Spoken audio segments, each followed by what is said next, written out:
오늘 사건 상황실에 전해진 화제의 뉴스입니다. 도로 한복판에서 행패를 부리던 남성이 블랙박스에 포착됐습니다. 지난 15일 서울시 관악구의 한 도로 위를 달리는 차량 앞에 무단횡단을 하는 남성이 나타납니다. 그런데 이 남성, 길게 경적을 울리자 갑자기 차량 보닛을 내리치는데요.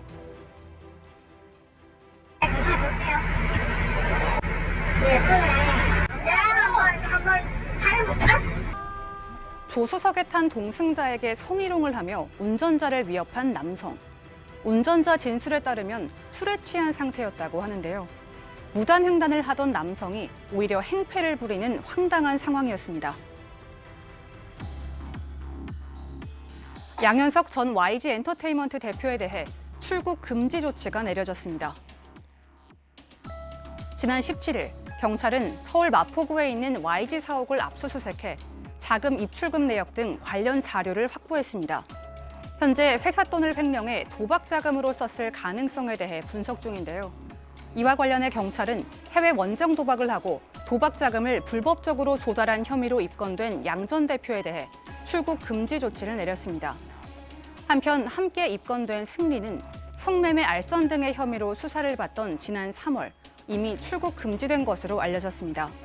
경찰은 조만간 증거물과 계좌 분석을 끝낸 뒤 양 전 대표를 소환해 조사할 방침입니다. 외근 중이던 형사들이 뛰어난 눈썰미로 절도범을 검거했습니다. 지난달 31일 동대구역 복합 환승센터. 에스컬레이터를 올라가던 남성 2명이 맞은편에서 내려오는 남성과 맞닥뜨립니다. 이들은 곧바로 남성을 뒤쫓기 시작했고 마침내 그를 붙잡았는데요. 알고 보니 붙잡힌 남성은 2년 6개월 전 발생한 절도 사건의 피의자였습니다. 3초 정도의 짧은 순간이었지만 그를 알아본 형사들에 의해 덜미가 잡힌 건데요.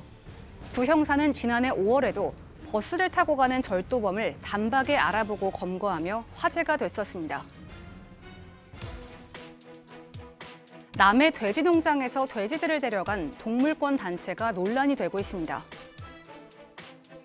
지난달 28일 경기도 화성시 소재의 한 종돈장. 좁은 축사 안에 새끼 돼지들이 어미의 젖을 찾고 있습니다. 동물권 단체 회원들은 몸집이 작은 새끼 돼지 2마리를 축사에서 꺼내 데려가는데요.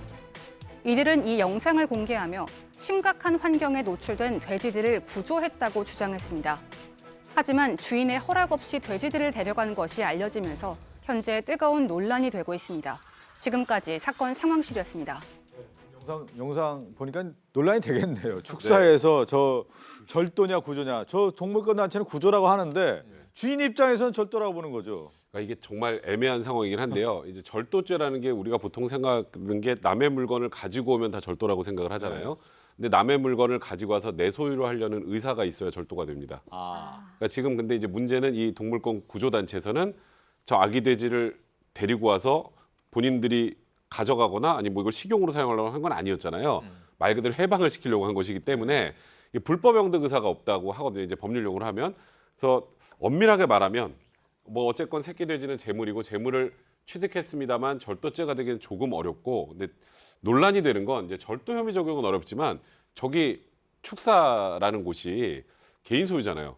다른 사람의 그 축사를 그냥 무단으로 침입했기 때문에 일단 건조물 침입죄는 충분히 적용이 가능한 상황이고 그리고 저 주인 입장에 생각하면 그럼 절도도 아니면 저 돼지는 난 어떡하느냐 이렇게 생각할 수 있잖아요. 그럼 민사소송할 수 있습니다. 이거는 돼지의 소유권 자체를 뺏어간 것이고 그만큼 손해를 야기한 것이기 때문에 일단 민사상 손해배상 청구의 대상은 될 수 있을 것 같아요. 백성문 변호사가 좀 설명은 잘했지만 그냥 우리가 봐도 좀 논란이 될 수밖에 없는 거예요.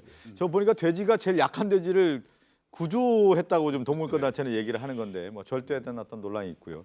앞에 영상 보면 딱 그 경찰이 에스컬레이터에서 딱 눈썰미 한 번으로 보고 저 절도범이다 해서 검거를 했습니다. 김도연 형사하고 그다음에 정종환 형사인데 두 사람이 한 팀인 것 같아요. 둘이서 엘리베이터를 타고 쭉 올라가다가 맞은편에서 내려오는 사람을 딱 봤는데 이거 평상시에 본인들이 딱 찍어뒀던 2017년도 이 남의 그 차 트렁크 열고 100만 원 상당의 낚싯대 훔쳐갔던 범인의 얼굴인 겁니다. 예. 근데 그 얼굴을 이들이 어떻게 기억을 하냐면요. 귀가 좀 특이했었고 코가 화살코였대요. 예. 그리고 이 두 형사는 그 이 미검거한 그 범인의 얼굴을 휴대폰에 입력시켜 놓고 매일 봤다는 거예요. 아. 근데 사실 저도 이제 현직에서 수사과장 할 때 우리 직원들한테 하루 10번 보기 운동했었거든요. 이 미검 피의자들 그 휴대폰에 담아 가지고 일일 10번 보기. 예. 그러다 보면 나중에 눈에 익거든요. 예. 이제 아마 그런 거 했던 것 같고요. 그러다 보니까 이 머리 스타일은 범행 당시하고 확 바뀌었어요. 염색이 바뀌었거든요. 예. 그럼에도 불구하고 바로 범인인 걸 알았던 겁니다. 예. 그래서 올라가다가 다시 내려와가지고 쫓아가서 딱 검거하니까 처음에는 오리발 내밀어요. 아. 그렇지만 휴대폰 딱 꺼내면서 이 얼굴이 너 맞잖아. 그러니까 바로 그 인정을 했다는 거고요. 그거 잡은 사람은 이제 김도연 형사예요. 예, 예. 근데 같은 조였던 정종환 형사 있습니다. 이 사람은 예전에 그 저희 절도범을 그 쫓느라고 절도범이 자주 출연한다는 버스 정류장에서 잠복을 하고 있었는데요. 버스를 타고 앞자리에 앉아 있는 사람을 밖에서 봤어요. 아. 7초 만에. 예. 그래가지고 쫓아 들어가서 바로 검거한. 그러니까 눈썰미가 영상이네, 지금 예, 저거 영상. 맞습니다. 예. 저거는 그래서 정종환 형사 그래서 김도연 3초, 정종환 7초입니다. 예. 아, 그러니까 이게 우리가 눈썰미 하나로 그냥 촉인 거죠. 딱 보면 아는 건데 대단한 경찰이네요. 다음 사건 상담실로 갑니다.